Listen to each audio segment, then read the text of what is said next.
ya saliendo al aire con el estreno, la inauguración de este nuevo espacio de video y que también tendremos en formato podcast en el canal de podcast de Árbol Invertido y Ediciones del Linde, transmitiendo en vivo en este momento por las redes sociales, y es un programa que también se podrá encontrar siempre en YouTube, programa La Relectura de Árbol Invertido y Ediciones del Linde, dedicado en este primer espacio al libro La Immagini Infamanti de Henry R. Hernández, publicado por Ediciones del Linde en Madrid en este año 2023. Tenemos a Eric con nosotros y es un privilegio también tener a dos lectores especiales como las que pensamos, tipo de lectores que pensamos traer de invitados a este programa. Y para este estreno tenemos a Gretel Domenech y Claudia Mare, especialistas, historiadores del arte, o sea, hacen de su opinión un regalo público constantemente en algunos de los medios más importantes cubanos como Rialta y otros. Entonces, estamos acá para hablar de este libro, hablar de algunas interrogantes que plantea Eric, importantes para Cuba, para su cultura, para su historia, para su futuro, en este libro importante y que realmente privilegia a la colección de ensayos de ediciones de Rinde. Pues queremos empezar dándote la palabra a ti, Claudia. Henry, cuando yo le pedía que empezara él hablando, me decía, no, no quiero predisponer. Él está muy deseoso de oírlas a ustedes, sobre todo a ti, Claudia, y a Gretel. Entonces, quisiéramos empezar, pues bueno, dándole las gracias por estar con nosotros, eh, darle la bienvenida a este espacio y ojalá no sea la última vez. Y pues bueno, para romper el hielo, Claudia, ya un poco te presentaba, si quieres también te puedes un poquito presentar y nos gustaría conocer tu primera opinión sobre este libro y sobre algunas interrogantes como las que plantea Eric. Nos hablaba sobre todo el tema de las élites culturales, el problema de las élites culturales y, ok, ya. Listo. Gracias, Francis. Bueno, muchas gracias por la invitación, gracias por la oportunidad de poder leer una vez más a Henry. Henry es un colega con el que tenemos mucha confluencia temática. Yo le he citado mucho a él. A mí me parece muy interesante todo el análisis que él ha construido alrededor de la narrativa de lo cubano revolucionario, ¿no? Que forma parte de todo este cuerpo mitológico, por donde se fundamenta y se legitima mucho del discurso represivo hoy día en Cuba, y del que también se ha alimentado mucho las élites culturales hoy día, tanto la burocracia, la élite burocrática como brazos represores del Estado en lo doméstico, como la intelectualidad, esta peregrina de la que también se refiere mucho Henry. A mí me parece muy interesante tocar este punto hoy día, primero porque yo creo que el gobierno ha sabido desarrollar un engranaje muy bien afilado en el tema de esto, de lo cubano revolucionario en la cultura. De hecho, lo primero que hizo el gobierno fue disponer de una amplia diplomacia cultural, ¿no? Si nos damos cuenta, la revolución vino en el 59 en enero y ya en marzo estaba creándose el ICAI. En abril estaba creándose la Casa de las Américas. Y así grandes instituciones que agasajaron, eh, celebraron, complementaron mucho esa intelectualidad, esa élite cultural que venía muy curiosa a la isla.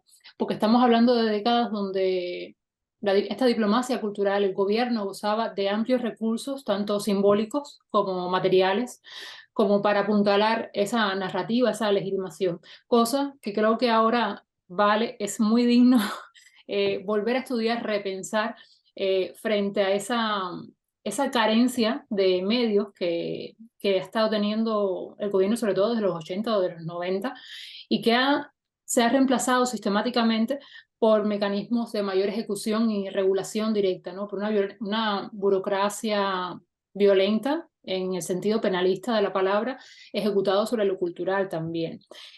Y pues eso, me parece que también este tema de repensarse la élite cultural como una acompañante, como una peregrina del discurso cubano es importante. Recordaba mucho, Henry me hizo recordar mucho a Rafael Uzcategui con aquello del efecto Sartre, aquellos, sobre todo ahora a partir del 11 de J, del 27N, de todos estos eventos catárticos y de todos estos intelectuales que todavía están haciendo un nido en su posición común, en su espacio de confort, del que no pueden salirse porque significaría también derrumbar toda la carrera, los escritos que han tenido alimentando esta mitología.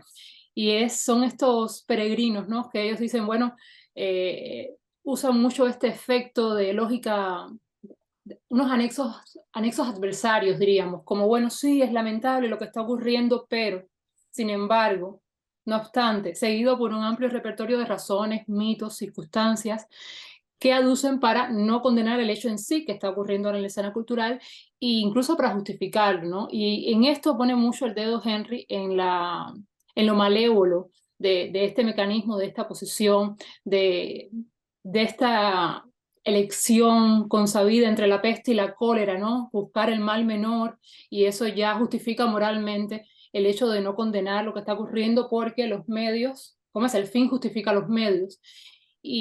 Bueno, vale mucho la pena, me parece muy interesante la proposición de Henry de repensarnos el estado cultural y, bueno, la naturaleza de esa élite cultural acompañante del discurso cubano hoy día eh, frente a una amplia, increscendo represión, coacción, criminalización y estigmatización también de los artistas, sobre todo independientes en la isla. Bueno, entonces, gracias, Claudia. Coincido contigo, para mí como editor me llamó mucho la atención. Eri hace un recorrido prácticamente por la historia de relación de poder y artista en Cuba a lo largo de la revolución, que no ha sido para nada monolítica en el sentido de que se ha ido adaptando para beneficio del poder, ¿no? Como el poder nos ha necesitado manipular a los artistas en determinado momento, en un determinado momento fue necesario eh, crear un antiintelectualismo, ¿no? En el cual el artista, el intelectual se diluía en el pueblo, ¿no? Y ese era como el destino.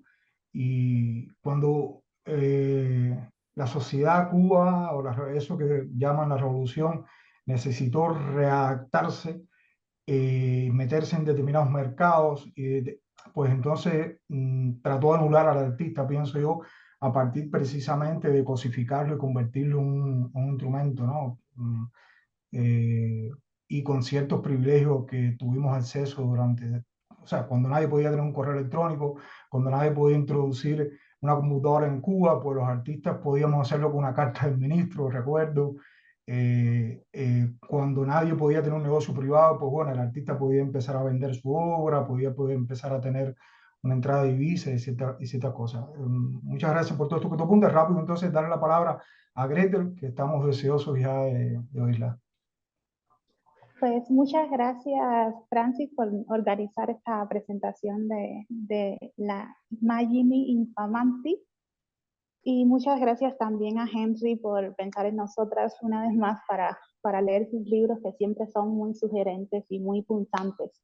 La escritura de Henry pues es bastante provocadora, y algunas de las provocaciones que yo sentí mientras leía el libro, que conecté con una tradición intelectual, historiográfica, y desde no solo la historia del arte, sino también desde las ciencias de las humanidades, las ciencias sociales en las que Henry Eri se inserta aquí en este libro, y creo que es importante rescatar. Él de hecho lo hace a través de las páginas del libro. Él mismo va mostrando en qué tradición intelectual él quiere insertarse, y lo primero en ese sentido sería en una tradición de pensar la censura en Cuba, que es algo que no está evidentemente lo suficientemente historizado. Creo que un antecedente de este libro pudiera ser el ensayo de Rafael Rojas de breve historia de la censura en Cuba, pero creo que este libro de Henry pues sienta un precedente para ya no solo nombrar a la censura, que es uno de los sesgos que tenemos en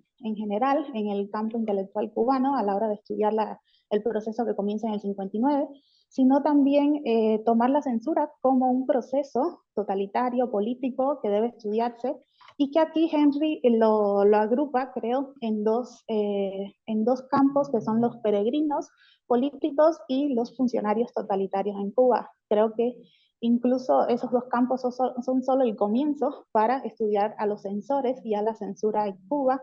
Y en ese sentido, pues yo creo que el libro actualiza también esta tradición intelectual que viene no solo desde el ensayo de Rafael, sino desde las publicaciones de Encuentro de la Cultura, que Henry bien menciona, que ponen el concepto de totalitarismo en el centro de los análisis de la realidad cubana, que es algo que atraviesa no solo este libro, sino creo que todos los libros de Henry, la cuestión de pensar el totalitarismo en Cuba, y creo que más que pensar el totalitarismo en Cuba, de reclamar, justo como el texto de Claude Lefort, por qué negarnos a pensar el totalitarismo, ¿no? Entonces, creo que también el libro nos ayuda a pensar las múltiples historias que se necesitan escribir sobre el proceso cubano a partir del 59. Y en ese sentido, un poco con esto me viene a la mente la conferencia de Chimamanda del peligro de una sola historia. Y creo que los analistas, los historiadores del arte, los cientistas sociales cubanos, estamos luchando todo el tiempo con esa sola historia que se ha escrito sobre Cuba y con esa sola historia que se ha vendido sobre Cuba después del 59 y antes del 59, porque después del 59 también hubo una reescritura de una sola historia de todo la tradición cubana antes del 59. Entonces, pues este libro de Henry creo que es pues un combate contra esa sola historia. Y también creo que hace, mientras yo leía el libro, pensaba cómo esto puede ser un ejemplo de cómo se puede hacer un análisis histórico, un análisis intelectual de procesos que atraviesan al escritor, porque el libro está conformado por historias que Henry le sucedieron a él y que le sucedieron a personas cercanas a él también, ¿no? Él es la fuente principal de este libro, realmente es el mismo. Y entonces creo que es muy interesante esa mezcla que logra hacer Henry en su libro entre narrar una historia y denunciar también lo que ha pasado en esa historia, ¿no? Y creo que eso es muy importante porque para mí, como historiadora, la historia es muy importante porque golpea al poder ahí donde es más fuerte, en sus engranajes simbólicos. Y eso justo creo que Henry hace, como bien decías, este recorrido prácticamente por los últimos más de 60 años en Cuba, porque el libro está atravesado por procesos de censura desde 1961 hasta recientemente, hasta hace 1 o 2 años incluso. Entonces, en ese sentido me parece muy valioso.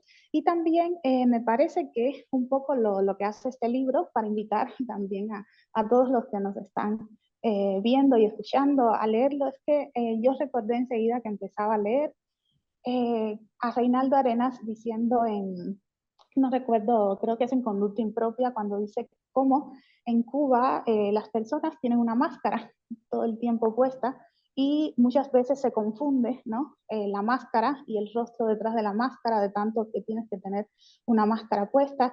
Y justo, bueno, Reinaldo Arenas habla de cómo él se fue de Cuba para evitar perderse en esa máscara.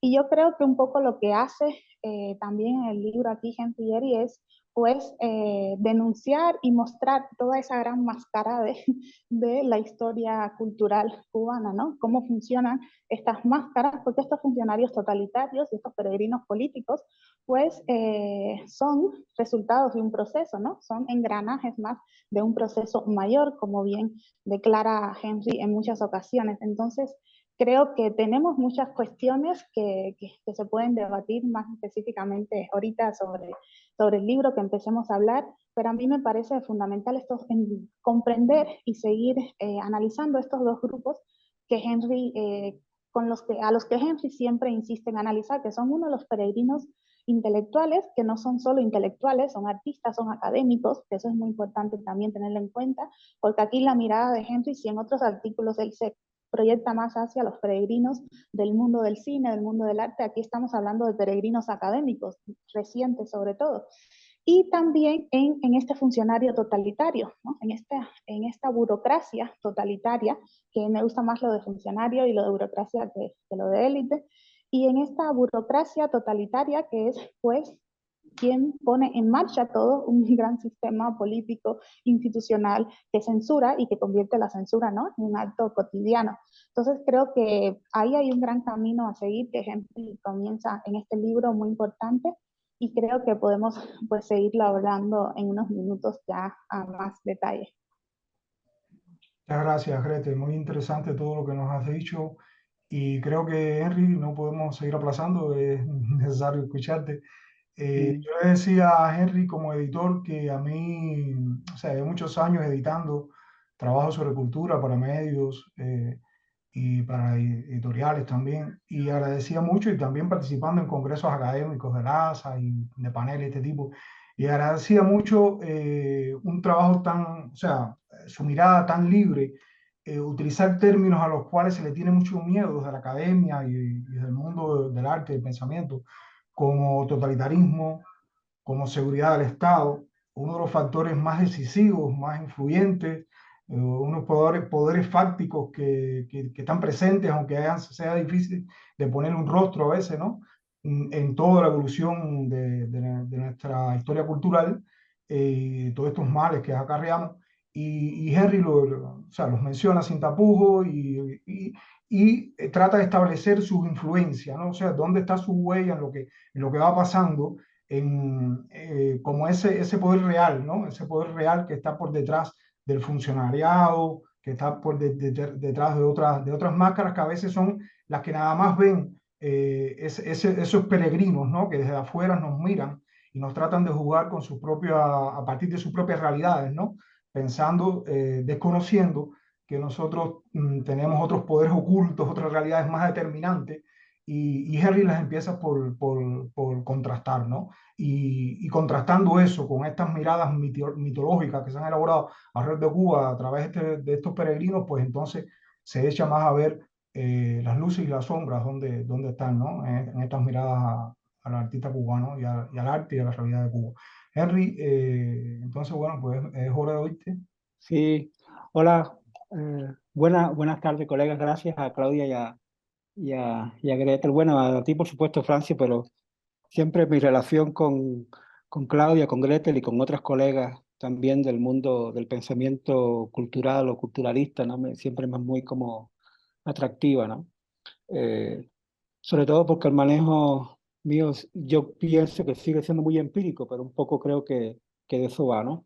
Sí, a mí, en estos dos grupos que primero planteaba Claudia y después Gretel, ahí hay un tercer grupo que yo creo que es al que más se le teme, es como una especie de tabú a discutir, que es el del segundo ensayo, el del amigo totalitario, es decir, esas élites culturales, la del artista, el intelectual, y un poco pensando en este libro de Rafael, que a mí me fascina, pues sí, siempre me preguntaba cuando leía estos libros y otros textos, ¿no? De otros colegas, ¿por, por qué nunca se interpela al amigo totalitario que está vivo, ¿no? A ese intelectual, a ese escritor, a ese artista que está vivo y que de alguna manera condenó a otros colegas? Tenemos el caso de Juan Sí, que es este ensayo un poco el que me sirve para entrar en esa discusión. Digamos que el primer ensayo está más concentrado en la conexión entre las élites peregrinas y las élites burocráticas o del funcionariado, ¿no?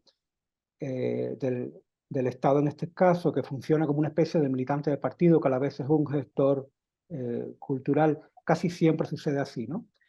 Y en el segundo capítulo, que digamos que es como el nudo, ya un poco se suman a este papel del funcionario, el de los artistas, ¿no? Yo mencionaba en aquella presentación primera el papel relevante que tuvo en la condena del grupo Ardé y de Juan Sí, que es el caso específicamente en el que me centro. Evidentemente aquí se relacionan casos como el de Ángel Delgado, tiro hacia adelante con los casos de Luis Manuel y de Tania, entre otros casos, ¿no? Que diga que no porque sean menos conocidos son menos importantes, el de las colegas como Camila Lobón y Juliana que trabajaban en Instar, otros temas, pero el papel decisivo que tuvieron artistas como Rubén Torres Llorca, como Antonio Elijo Torel, que ha funcionado para el arte cubano como digamos también con una gestión crítica y curatorial, pero también a Adel Hernández en su momento, ¿no? Un poco también otros amigos, ¿no? Como ya después en el tercer capítulo, o sea, digamos, como hay una especie de, no de reverencia, pero de aceptación un poco desvergonzada, como yo la llamo, de René Francisco con relación a la censura, ¿no? O sea, que ya no es un problema del cinismo de los 90, sino es como una especie de desvergüenza de 30 años después, pues no reconocer que Juan sí va a La Habana y que lo expulsan prácticamente.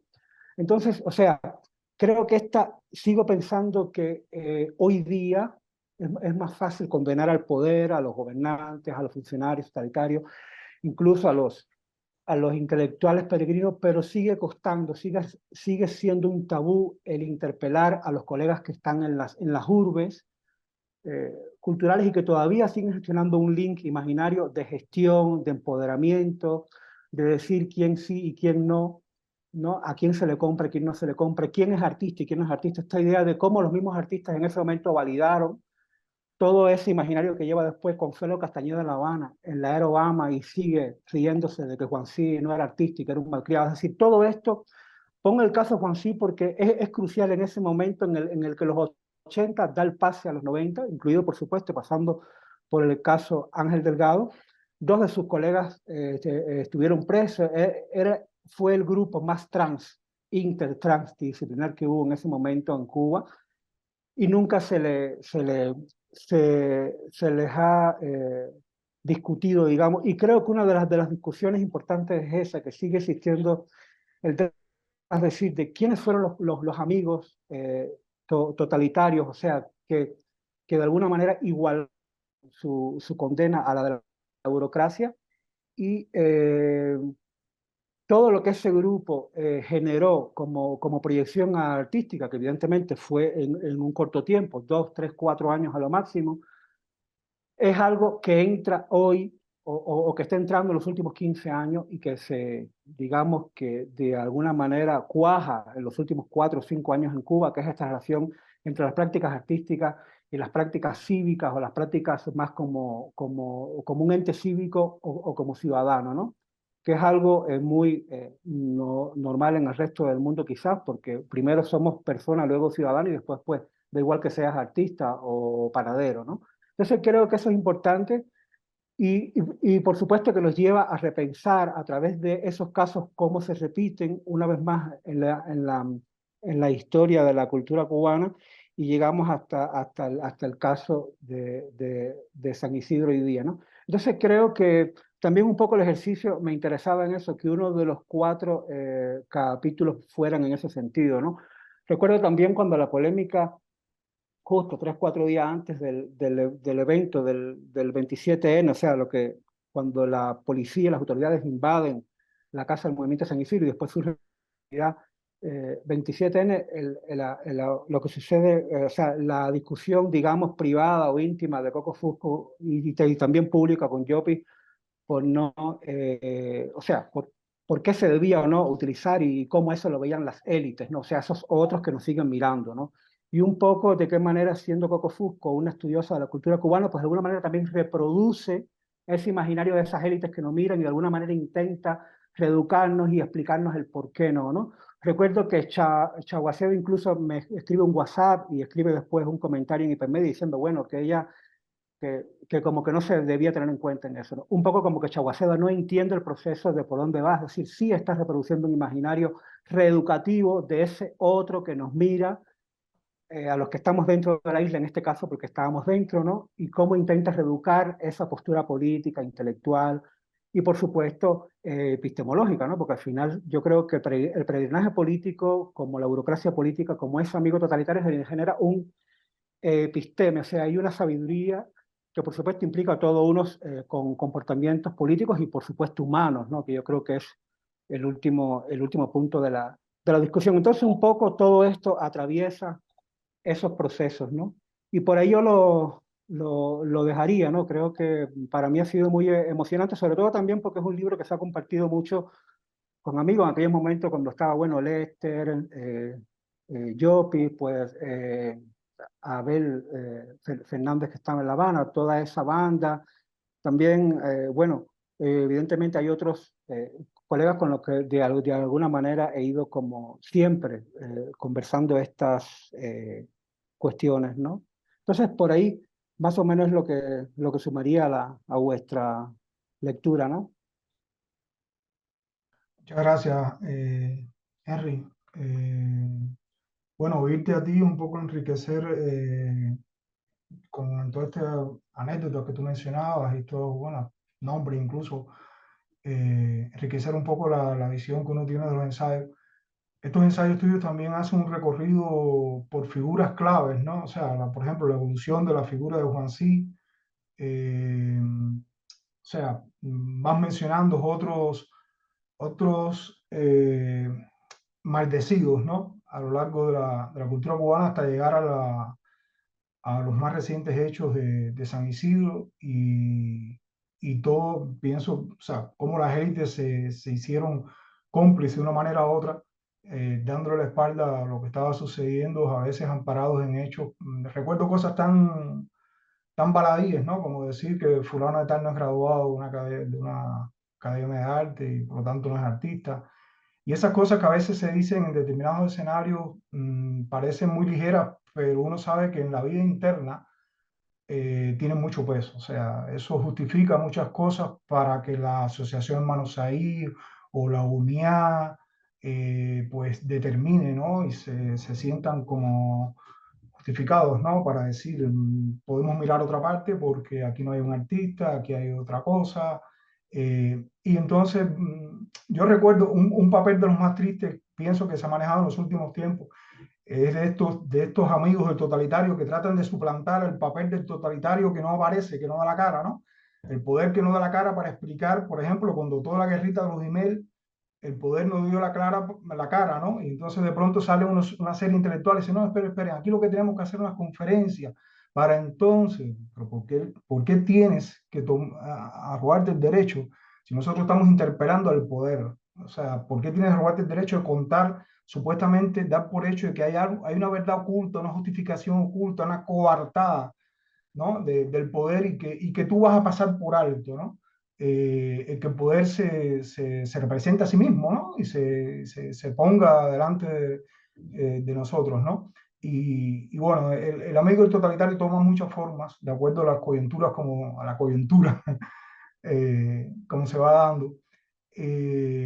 Muchas gracias. Entonces, le doy la palabra otra vez a Claudia para que nos siga aportando en esto.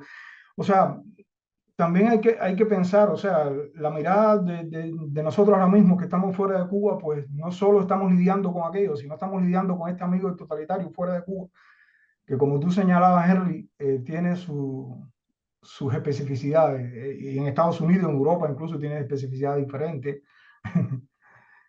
Claudia, entonces queremos oírte. Sí, por eso a mí me fascina tanto la escritura de Henry, es muy versátil y establece diálogos muy transdisciplinares. O sea, estamos muy tendientes a ese caciquismo que hemos proyectado hasta en nuestras áreas de estudios, de que, bueno, la cultura es la cultura, el folleto es el folleto, la política es la política, yo no me meto en política, lo mío es la cultura. Y Henry arrasa con todo eso. Henry termina hablando de sociología política, y entonces nos increpa, ¿no? Habría que empezar Yo leía a Henry y decía, bueno, ahora tengo que leer paralelo La banalidad del mal con Hannah Arendt o establecer algo así para situarme en contexto, ¿no? Y, y a eso llega Henry también cuando habla de los intelectuales peregrinos, pero no solamente se queda ahí, sino que habla de la academia. Eh, y eso es algo que yo siento mucho. Yo, Francis, no soy historiadora del arte, vengo de estudios culturales, pero más de la literatura y de la política. Y estando acá en Alemania o en general en Europa, confronto mucho eso que acabas de decir. Hay un extractivismo intelectual tan grande, que cuando Henry habla de Coco se refiere también, y yo lo imaginaba así, se nos ha escamoteado tanto nuestra voz, la voz de la academia nativa, de la cultura nativa, que hemos tenido que lidiar con sus propios términos. O sea, hemos tenido que pedirles prestados los términos a esa intelectualidad que ha hecho un extractivismo tremendo en Cuba para poder hacernos explicar nosotros. Y eso es un mecanismo muy malévolo del que se ha nutrido mucho el gobierno cubano y que es totalmente, no solamente explotativo, es muy cruel. O sea, estamos hablando de intelectuales que no toman a la realidad cubana como un caso de interés o un objeto de estudio en sí mismo, sino que es como una alternativa vivida, es un contraste de lecturas negativas que los intelectuales tienden a tener sobre la realidad cubana en contraste con su propia experiencia en los lugares de donde ellos proceden. O sea, yo soy antiimperialista, antiinjerencista, hay el socialismo utópico caribeño, la isla tropical, y esto apela prácticamente a frustraciones personales de los propios académicos, diría yo, que estoy cansada de confrontarlos por acá.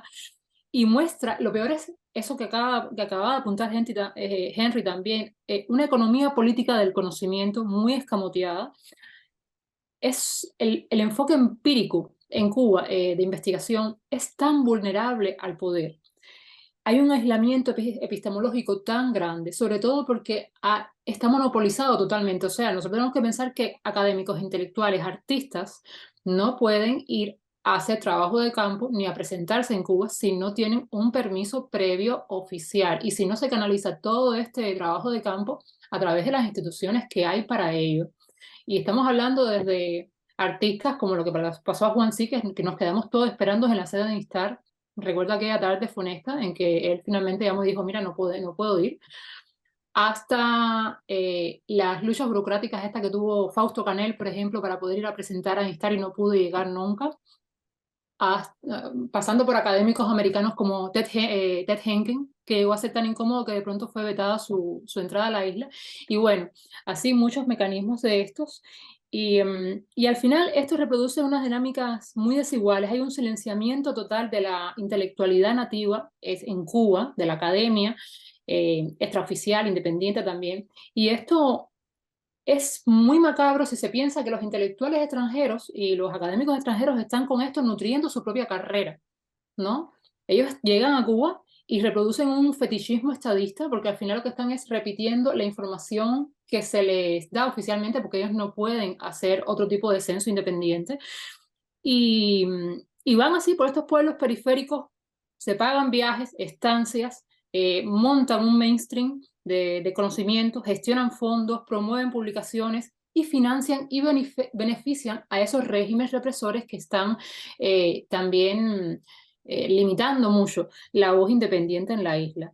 Y nada, es tan triste como eso, que se nos ha escamoteado las formas de comunicación, de podernos de poder describir nuestra realidad al mundo. Y eso es tan verídico como una intelectual como Coco Fusco, que está tan empapada de la realidad cubana, que ella misma ha estado vetada de la isla, y que haya que sentarse a conversar en esos términos, ¿no? Es muy colonialista y muy represivo. Y es muy interesante que Henry lo traiga sobre la mesa. Sí, esta figura del amigo totalitario se presta, o sea, toma muchas formas, pero sí es transversal, ¿no?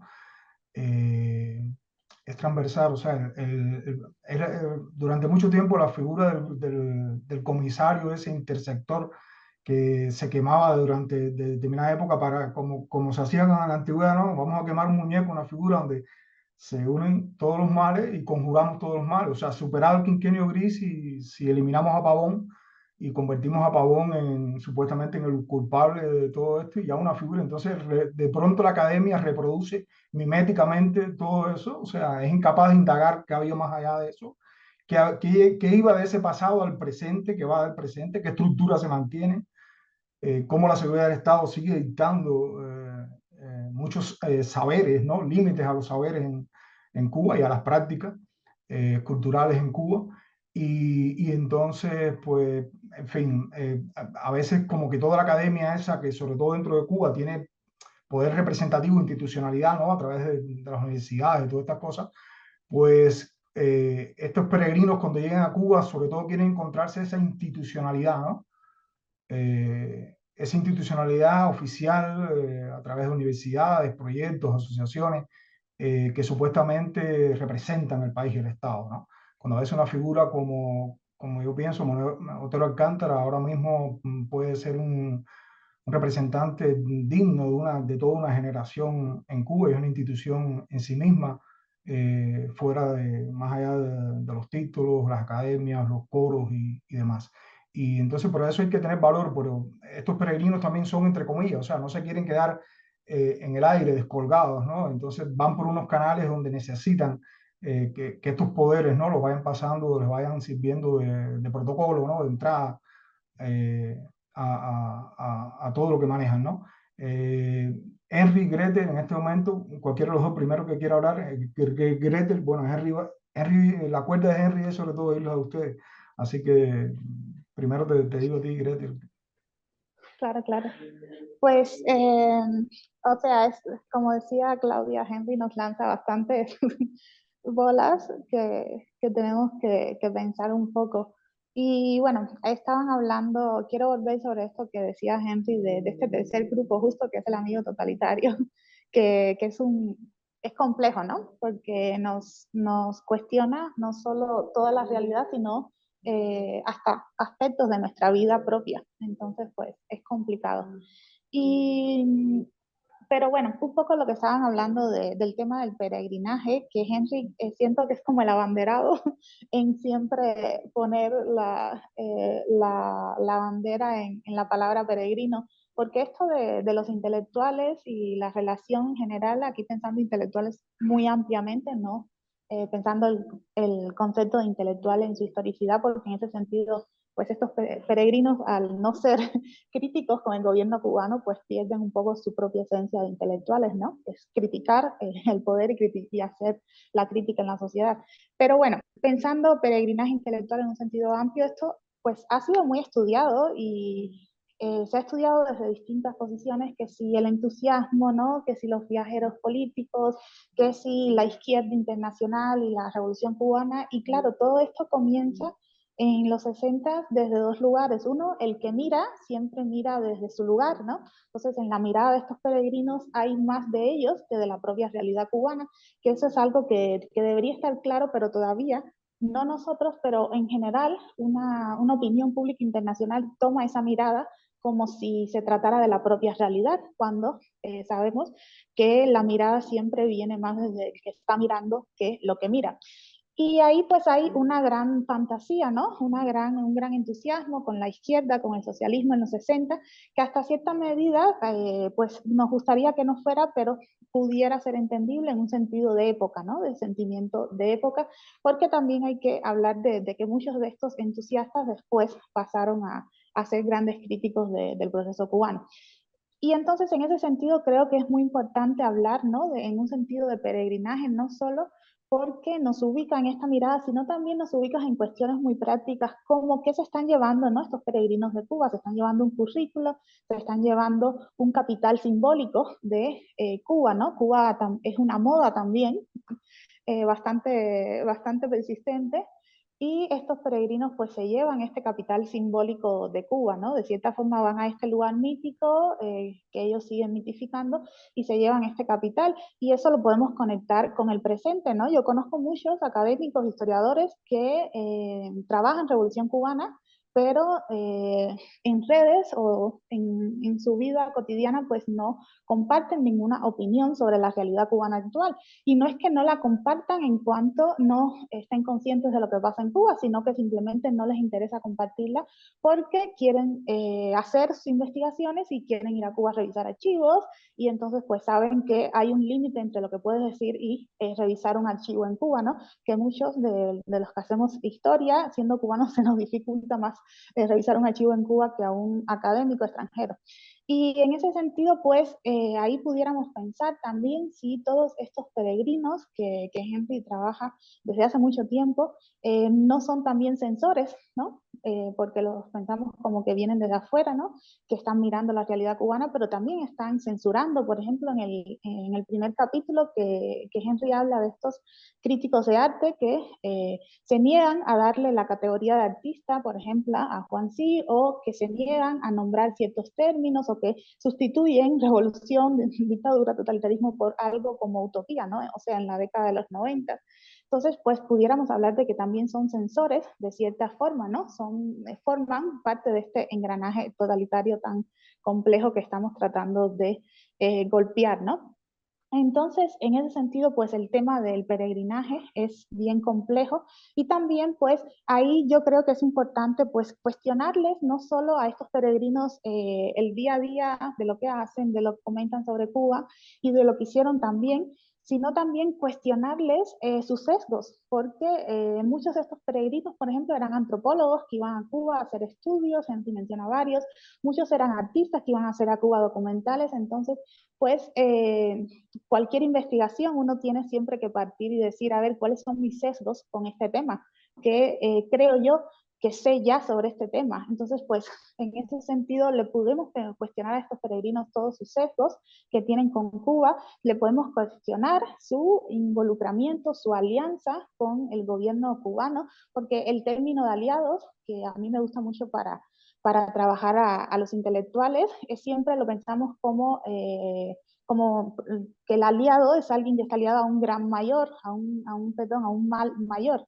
Entonces, pues también tenemos que pensar, ¿no?, el mal en la historia de Cuba y pensar en estas alianzas y en los provechos que sacaban estos peregrinos, pero sobre todo, y lo más importante, por eso lo dejé para el final, el rol que tiene el régimen cubano en establecer estos peregrinajes. O sea, los peregrinos no van a Cuba solo porque les llama la atención la revolución. Los peregrinos desde el 59 hasta la actualidad van a Cuba porque tienen ciertas prebendas en Cuba, porque en Cuba van a tener ciertas facilidades. Por ejemplo, yo trabajo justo las redes intelectuales que se tejen en los 60 alrededor de Casa de las Américas y de Cuba. En eso estoy ahora terminando la tesis, a ver si finalmente la termino. Y yo me encuentro en la prensa como estos intelectuales que iban a ser jurados de Casa de las Américas, pues en el tiempo que estaban en Cuba de jurados, pues iban a pues el cordón de café, pues iban a las escuelas recién creadas, iban a las escuelas de arte, los llevaban, ¿no?, a Oriente a visitar la zafra, pero todo muy idílico y muy romántico. Estos peregrinos no es que se negaran solo a ver toda la realidad cubana, sino que se les estaba mostrando una realidad cubana específica, ¿no? El control a esos intelectuales que iban a ser jurados en Casa de las Américas los recogían en el aeropuerto una persona determinada, casi siempre de la seguridad del Estado, como han contado ya muchos, y se encargaba la institución de todo el tránsito que hacían estas personas por Cuba. Algunos que tenían acceso a comentarios de intelectuales cubanos pues ya iban conociendo la realidad, pero bueno, no siempre era así. Entonces yo creo que tenemos mucho que cuestionar sobre esta cuestión del peregrinaje y creo que también es importante, ¿no?, historizar este proceso. Y en cuanto pues al amigo totalitario, pues yo creo que ahí, creo que ese es el gran reto que nos lanza Henry en el libro, y decía que al principio que nos toca en nuestra vida porque pues en esta mascarada del proceso cubano, ¿no?, una misma tiene que pensar, ¿no?, los lugares y de dónde venimos y cómo hemos actuado. Entonces creo que ahí un poco Henry habla mucho sobre la responsabilidad personal, ¿no?, la responsabilidad social de cada persona, porque al final el totalitarismo cubano es un proceso, pero es una realidad también, ¿no? Entonces, pues las personas son las que llevan a cabo los procesos. Y yo pensaba en el libro de Robert Dalton de Censores Trabajando, de que cuando se cae el muro, bueno, cuando se cae el régimen del Este, Robert Dalton empieza a ir a Alemania, a Berlín, a entrevistar a personas de la RDA, ¿no?, sobre todo a censores de la literatura. Y él se encuentra con un panorama bastante complejo porque no sabe cómo preguntarle a estas personas, literal, cómo aplicaban la censura, porque les respondían no, pero nosotros no censurábamos a nadie, ¿no? Nosotros estábamos cuidando el bien del Estado, y Henry habla mucho de esto, estábamos cuidando un bien mayor, estábamos evitando que la juventud alemana leyera, pues, desfachateces, leyera vulgaridades que vinieran de Occidente, ¿no? Entonces, tenemos que empezar a pensar cómo nos vamos a enfrentar a esos archivos, incluso orales, en el futuro, espero pronto, para entender, ¿no?, todos estos mecanismos. Y creo que aquí Henry pues empieza ya a trazar un camino, ¿no? Cómo empezar a cuestionar a estos funcionarios, a estos amigos totalitarios que establecen, como decías también ahorita Francis, ¿no?, el mismo rol de censor, porque estos amigos totalitarios, que Henry lo dice muy bien en una parte, cuando ya una persona se convierte en contrarrevolucionario o es tachada por el Estado de contrarrevolucionario, este concepto que se inventó el régimen cubano, pues se convierte casi en un paria social, ¿no? Tus amigos dejan de ser tus amigos, y aquí en este entramado de historias que nos da Henry, sobre todo con el caso de Arde, pues es muy interesante bien cómo se van dando ahí ciertos rejuegos y cierta estructura que es muy... O sea, yo leía eso y también pues te da un poco de... Tú dices, o sea, está cabrón el totalitarismo, no es solo un proceso de abstracto, está difícil cómo las personas se convierten en censores unas de otras, ¿no? Como en los actos de repudio participaba tal vez una vecina que días antes tal vez le había pedido prestado un huevo o un alimento a la que hoy está gritándole escoria o contrarrevolucionaria, gusana, en fin, a la que está violentando el día de hoy. Entonces, pues ese nivel sociológico que alcanza el libro creo que es un gran reto que tenemos por delante en general cualquier tipo de investigación, como decía Claudia, porque creo que la aproximación debe ser holística, ¿no? No podemos pensar, coincido por separado, la política, ¿no? La sociedad, la cultura, porque, y más en un sistema como el cubano. Entonces, pues nada, a ver qué Henry nos dice de esto, de sus ideas sobre la cuestión del amigo totalitario, que creo que es uno de los aspectos más interesantes del libro. Sí, yo ahí anotaría varias cosillas, así de lo que tú comentabas, ¿no? A mí esta relación que yo al final, bueno, en el estudio hablando de tesis y después el libro Martin, Líder y Pachanga, lo menciono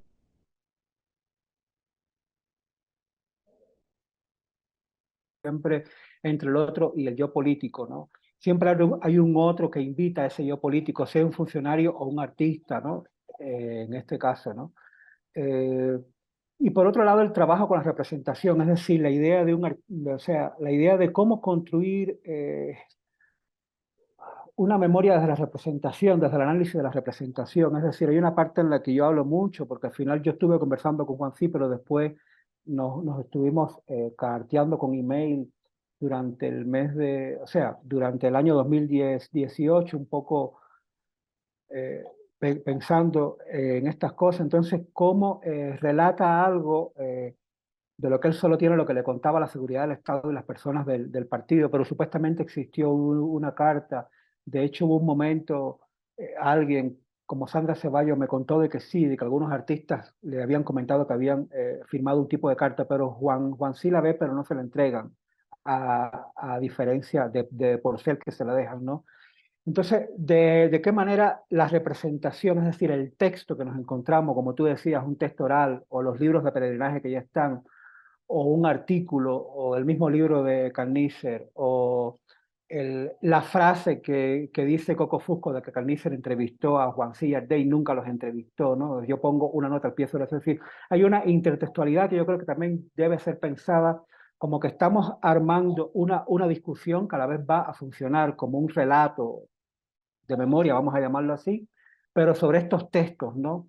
Es decir, y por supuesto, que es algo que también pongo en discusión, faltarían los textos de los interpelados, y a la vez hay un proceso que me gusta, esta relación víctima-victimario, porque hoy día muchos de los victimarios, de esos amigos totalitarios de Juan Sí, ahora mismo quizás o mañana o pasado se van a sentir molestos porque los están interpelando, y ahí algo muy importante que es la idea del resentimiento, esta autocondena de las élites intelectuales cubanas a decirse resentido, que es algo que viene de la burocracia en este caso, es digamos que es un pensamiento o sea, estructurado de la burocracia que se lanza y las élites se lo piensan. O sea, muchos colegas pueden ver a Juan Sí o a Luis Manuel, por poner casos extremos, a Tania en su momento, o a otros colegas como resentidos porque simplemente están reclamando una justicia válida, lógica, ¿no? Humana, ¿no?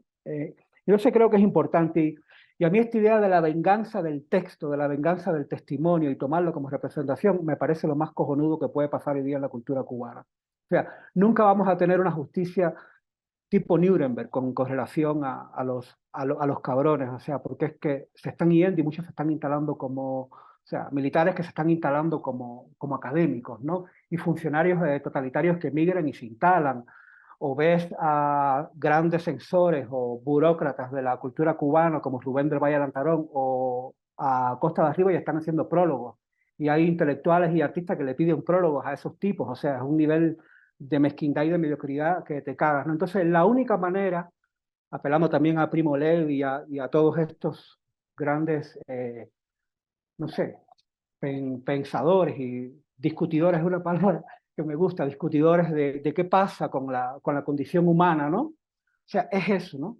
Entonces, creo que es la venganza de ese texto, la venganza y también validar el testimonio, es decir, ¿no? O sea, si algún colega que ha sido reprimido, que ha sido dañado por ese mal totalitario, que me gusta llamarlo así, ¿por qué no asumir su testimonio como algo válido? Es decir, ¿por qué ponerlo y entonces seguir dando la razón a los victimarios? Porque evidentemente los lobbies de victimarios, como conversábamos hace unos días atrás en la presentación, ahora mismo hay un lobby de la crítica de arte cubana específicamente, el lobby de Cristina Vivi y demás, o sea, todo el lobby pedagógico que arrastra, o sea, cuando me refiero a lobby me refiero a todo un imaginario, ¿no? Y toda una especie de seguidores en cuanto a la pedagogía, con de Francisco igual, ¿no?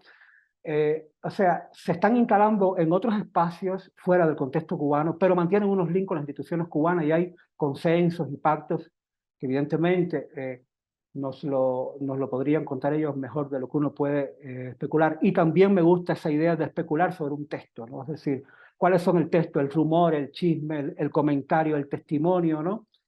Y siempre, por supuesto, dándole validez y reconociendo dónde está, digamos, no es trazar como una línea roja entre el bien y el mal, pero cómo sí se van cruzando esas cuestiones que tienen que ver mucho con ese aspecto líquido del totalitarismo, ¿no? Donde la humanidad y la inhumanidad es algo que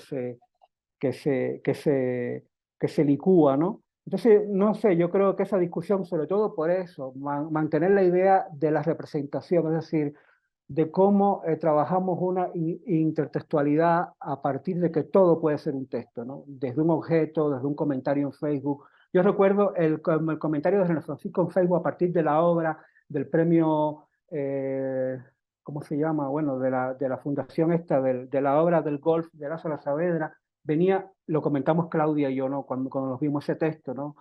En el que René Francisco comentaba algo así de la censura, de que si no era una buena metáfora, pues podría ser censurado, ¿no?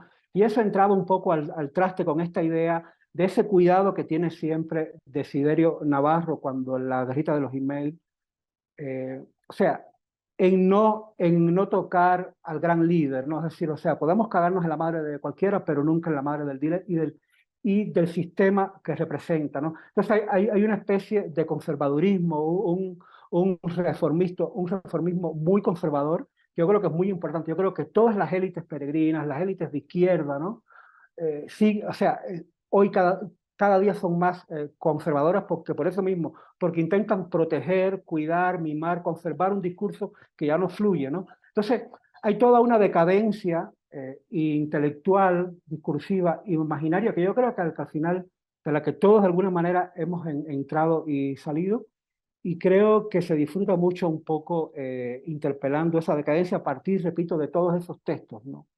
Y por ahí un poco también iba esa idea digamos, de cómo pensar la conversación con los amigos, los rumores, lo que conversas con una colega, o sea, cómo vas intentando conectar con todo eso con diferentes eventos violentos, que es al final lo que sí me interesaba, ¿no? De qué manera hay una violencia que ha estado y es a la que se debe la sociedad cubana hoy, y por supuesto las élites culturales, como sea, como parte de la sociedad, estando fuera y dentro de Cuba. Y cuando me refiero a las élites, pues entran todas, ¿no?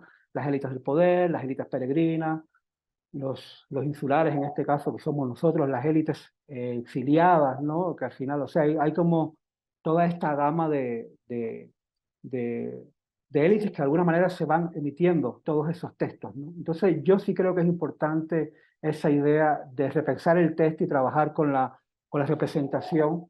Creo que es súper enriquecedor para todos estos procesos.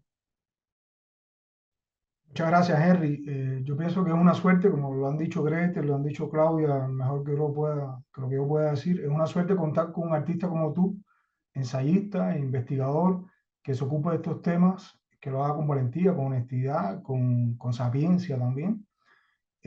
O sea, no es frecuente, ¿no? Tener un protagonista de nuestra cultura y que también haga estas reflexiones tan transversales como las hace en este libro y como estas cuestiones que planteas no solo para artistas, para interesados en el arte, sino para cubanos en sentido general. Este libro es importante para ayudarnos a pensar esa sociedad del futuro, esa Cuba del futuro, esa democracia, esa libertad, cómo la estamos imaginando, cómo la estamos ya pensando. Eh, te doy muchísimo las gracias por este libro, por todo este trabajo que has venido haciendo y por tu trabajo en sentido general.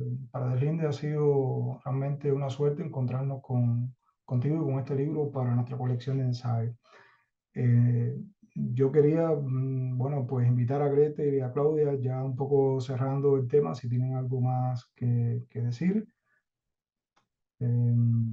Yo pienso, en algún momento estuve tentado, Henry, a pedirte que explicara un poco para el público que no se ha leído todavía el libro o que no ha tenido la suerte de leer tus ensayos, el término amigo totalitario o peregrino, en estos términos que nos estamos hablando, para que la gente entienda de qué estamos hablando. Pero yo creo que a partir de la conversación, los ejemplos y todos los contextos que hemos estado describiendo, se entiende perfectamente, ¿no? Se ha entendido perfectamente, se ha construido mucho más que una terminología breve, se ha construido un poco toda la participación en la práctica, ¿no? Por los hechos, por la forma de qué estamos hablando. Y todos sabemos, pienso que de qué estamos hablando, porque todos chocamos con eso a diario. Pues La imagen infamante, este libro está a la venta en el sitio web de Ediciones Deslinde, de nuestra editorial. También se puede adquirir por Amazon. Pueden buscarlo, le decimos al público, y tenerlo con ustedes. Pienso que es un libro importante para ayudarnos a mirar de manera crítica lo que nos sucede, también lo que leemos y lo que nos quieren contar a veces de nuestras propias vidas, ¿no? Que a veces es insustituible, ¿no? La voz, la mirada de alguien como Henry, que no viene de afuera, viene de todos los adentros posibles, ¿no? De adentro de Cuba, de adentro del mundo del arte, de adentro de estas experiencias, de esta confrontación con estos conflictos, con esta censura. Eh, entonces, bueno, Gretel y Claudia, les doy la palabra a ustedes para que brevemente quizás digan algo cerrando y agradeciendo a Henry este libro y a ustedes. Le agradecemos nosotros tenerlas aquí. Si quieres, Claudia, primero para seguir el orden que... Seguimos con el orden, gracias, Greta. No, nada, creo que se nos quedan muchísimos temas. Para mí el libro de Henry es un manual para poder ver en teoría lo que está detrás de otros muchos casos, porque Henry pone el dedo en la llaga en cómo nosotros hemos naturalizado esa legalidad forzada en beneficio individual de ese burócrata, de ese comisario, que no parece hoy día tener una repercusión ética, aun cuando actúa muy disruptivamente en lo público. Estamos hablando del manotazo del ministro o del viceministro citando a la gente para golpearse en plena calle G. Estamos hablando de la naturalización de Alfredo Guevara mandando a salir del país a Muñica o a Fausto Canel para preservarlos y para salvarlos de la represión de la seguridad del Estado. Estamos hablando de víctimas que se convierten en victimarios, como Miguel Barnés, Nancy Morejón, o muchos que fueron parte de proyectos en los 60, los 70, los 80, perseguidos, como fue El Puente, por ejemplo. Y todo esto, Henry, nos obliga a repensarlo. Y un último punto es que es algo que Francis también decía, quisiera regresar a él, porque en esa polifonía que tiene Henry en su trabajo también toca términos incómodos, como decía Francis, totalitarismo, pero también se mete en el tema de la violación de derechos humanos y lo dice tal cual. Y cita, porque Henry fue también protagonista, cita las leyes represoras, leyes que yo creo que es muy valioso, es muy valedero ponerlo actualmente a la alerta del público frente a todo este paquete ideológico que se nos está siempre inflando desde el poder, porque en los últimos 5 años Cuba, como otras autocracias, Nicaragua, Venezuela, han aprobado leyes que han sesgado muchísimo el arte independiente en Cuba y que son leyes originadas de otras autocracias mucho más fuertes como Rusia, China, Turkmenistán, Siria y tal. Y eso creo que, Henry, lo hemos hablado mucho con Chagua, también con Chagua Seda.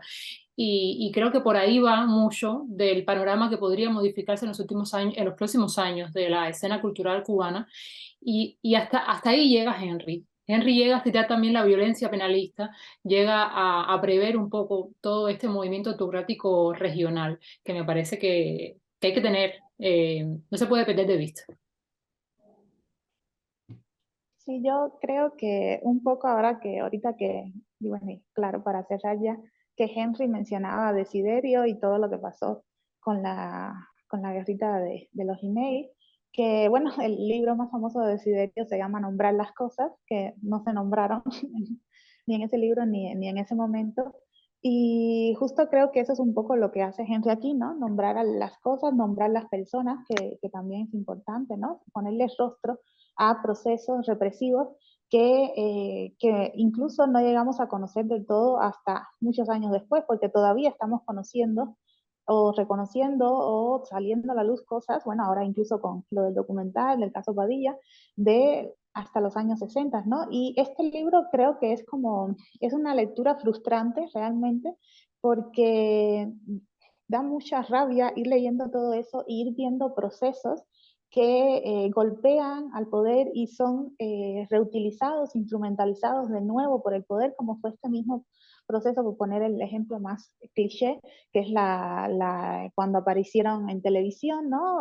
Cerguera, Armando Quesada, etcétera, todo este proceso de los grandes sensores de la parametrización y cómo pues se convirtió en una especie de momento que parecía que iba a pasar algo y no, pues fue un momento que se instrumentalizó finalmente por el Estado, pues se sacó un libro que el Quinquenio Gris, ¿no? Bien corto y bien bonito de color, y pues nada, siguió el tiempo y ni Quesada ni Cerguera, y pues vivieron su vida, y Pavón, todos han vivido y vivieron su vida muy normal, sin rendir cuentas, ¿no? Entonces por eso decía que es frustrante leer todo lo que le pasó a Juan Sí, es frustrante leer personas presas y da un poco de rabia, ¿no? Que yo creo que, como dice Henry, un poco esta escritura de la venganza y de la rabia tenemos que repensarla porque también es curativa, ¿no? De cierta forma, sacar la ira puede ser muy, muy curativo. Y en ese sentido, yo creo que es muy importante la desacralización que hace Henry en el libro de instituciones, de procesos, de funcionarios. Es muy importante nombrar las cosas por su nombre y es muy importante también pues desacralizar esa idea de que hay algo de que proteger, porque es una idea que vuelve a nosotros, no, o sea, no me refiero a nosotros, sino que nos las traen de nuevo muchas veces. En un momento fue la revolución, pero últimamente es que si la soberanía, ¿no? Entonces, pues a mí no me interesa salvar conceptos abstractos, a mí me interesa salvar personas. Entonces, es importante entender que el proceso que comenzó en Cuba en 59 no es un concepto, no es un mito, no es un antes y un después, no, es un proceso que requirió de personas, es un proceso que reprimió y reprime personas. Entonces, un país está compuesto por personas, no por símbolos, aunque le prestemos más atención a esos símbolos. Entonces, creo que es importante en ese sentido esa desacralización que hace Henry en todo su libro, no solo de los mitos revolucionarios y de lo que se valieron el régimen para establecer y de lo que se ha valido para establecer la censura, sino también de desacralizar instituciones, nombres, de desacralizar esos procesos de censuras, de esos procesos represivos que establecen estos funcionarios, de esos procesos represivos con los que cooperan estos amigos totalitarios y estos peregrinos políticos. Entonces, pues es muy importante hablar de eso y narrar esa historia, porque como decía Claudia, esta es la historia de muchas cosas, de muchos nombres, es la historia de fusilados, escritores como Nelson Rodríguez Leiva y Ángel López Rabí, es la historia de Ángel Cuadra también en prisión por casi una década. Entonces, pues no solo, no solo se trata de Padilla, ¿no? Aunque por supuesto que es fundamental entenderlo, pero y no solo se tratan de estos momentos más conocidos, sino que también se trata de comenzar a reescribir toda una historia de la censura y de la represión del totalitarismo cubano. Entonces, pues en ese sentido, recomiendo la lectura del libro y ojalá que sea una provocación para textos, para réplicas y como dice gente, para seguir discutiendo cosas. Sí, ahí yo solamente anotaría esto, esa idea que tú llamas, ¿no? Esta idea, yo creo que dentro de los mitos, al fin, me veía el otro día la medio discusión que no llegó a fluir en los medios, ¿no? O no tanto con relación al documental, si todo el archivo debía salir y cómo, yo creo que más allá de eso, la idea de, hay otros, por supuesto, está el morbo de que encontramos un archivo, ¿no? O de que no sé si alguien de la familia del colega que no se acuerda su nombre ahora, bueno, el que hizo lo del caso Padilla, ¿no? Le pasó, algún colega del ICAI pues le pasó el paquete, ¿no? O de la seguridad, en fin. no me interesa tanto de dónde salió como si digamos, el morbo que se despierta a partir de esa frustración, como tú bien dices, ¿no? De que todos queremos tener. Yo ni he visto el documental todavía y nada de eso, porque realmente, y es lo que iba a decir ahora, me interesa más dentro de esos mitos contemporáneos, que ya es el caso Padilla, los mitos actuales o de qué manera actualizar esos mitos contemporáneos con otras discusiones. Y es un poco también algo que me interesaba, ¿no? Yo creo que lo comenzábamos ahí, un poco el texto del amigo totalitario esta es una versión revisada del que se incluyó en Cuba totalitaria, pero cuando yo escribí el primer borrador se lo mandé a Juan Sí para que lo leyera. Y él me comentó que estuvo 2 días como entre llorando y todo, o sea, porque recordaba todo esto, ¿no? La idea de esa frustración y cómo va siempre acompañada del trauma, que es otra cuestión que a mí me... Hay dos cuestiones que yo creo que se tocan, o sea, cada evento, como ustedes, como decía Claudia y Gretel, que se repite es un reciclaje de un mismo funcionamiento totalitario con diferentes elementos, digamos, amigos totalitarios, funcionarios, élites peregrinas, ves cómo van variando, pero básicamente el mecanismo victimario es el mismo y cómo se arrastra, toda esa frustración me la arrastraba por el trauma, porque el trauma no, o sea, no, hasta ahora sigue siendo incurable, es decir, es incurable, ¿no? O sea, cuando caemos, porque a mí es un caso que me parece muy importante, cuando en el año 2020 sucede lo de Guangxi, ninguno de sus colegas que 30 años atrás, entre el 87, 90, 91, lo hayan condenado o no, o vieron lo que les pasó, ninguno le tiró el brazo para decirle, tremenda cabronada que te han hecho otra vez la gente del Bellas Artes, la gente del Centro Nacional de Artes Plásticas y la seguridad del Estado, básicamente, ¿no? O sea, una vez más,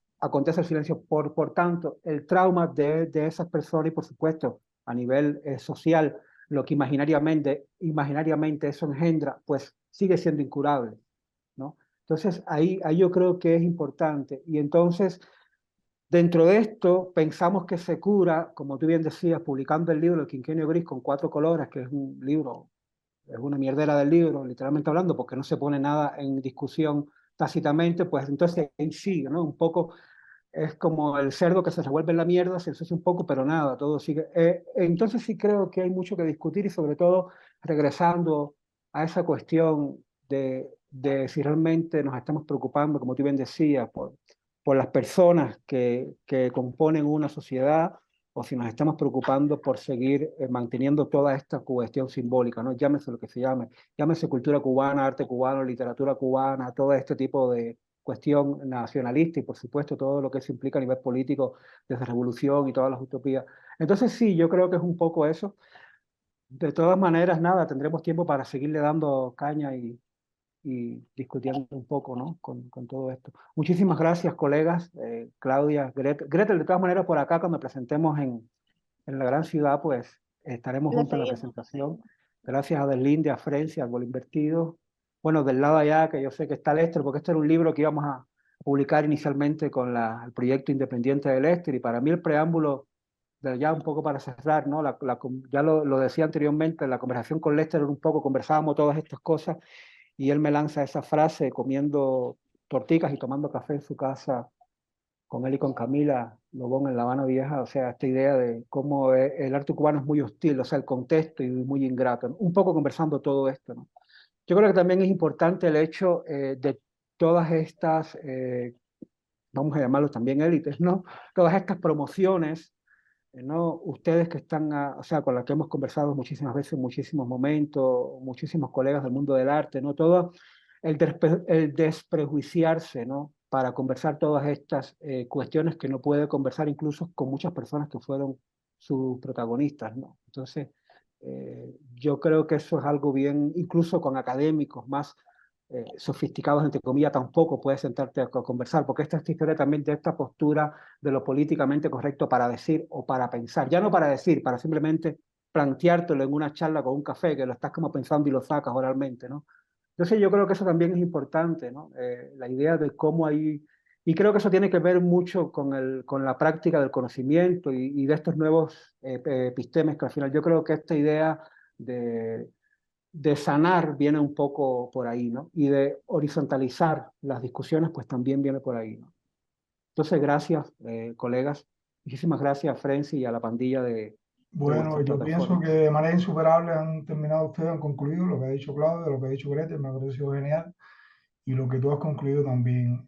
Gracias a ustedes por tomar su tiempo, sabemos lo importante que es el tiempo para cada uno de ustedes y que hayan tomado un pedacito de ese tiempo y nos hayan regalado de manera tan maravillosa. Le damos las gracias, te damos a ti las gracias, Henry, por haber hecho posible este espacio. Hemos tenido algunas complicaciones técnicas, pero bueno, es la primera transmisión, es la primera edición. De todo modo, este material vamos a estar editándolo y publicándolo ya de manera más acabada.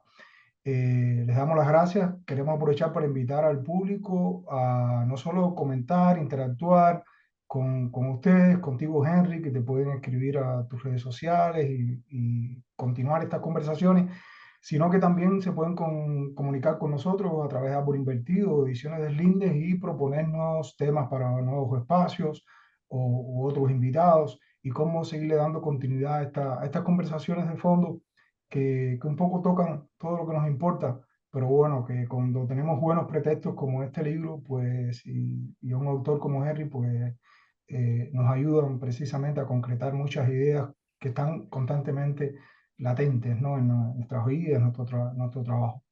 Gracias, Claudia, gracias, Grete, gracias, Henry. Ha sido una suerte poderlos tenerlos acá en la relectura en Árbol Invertido, Ediciones del Linde. Hasta la próxima, entonces. Gracias. Chao. Gracias.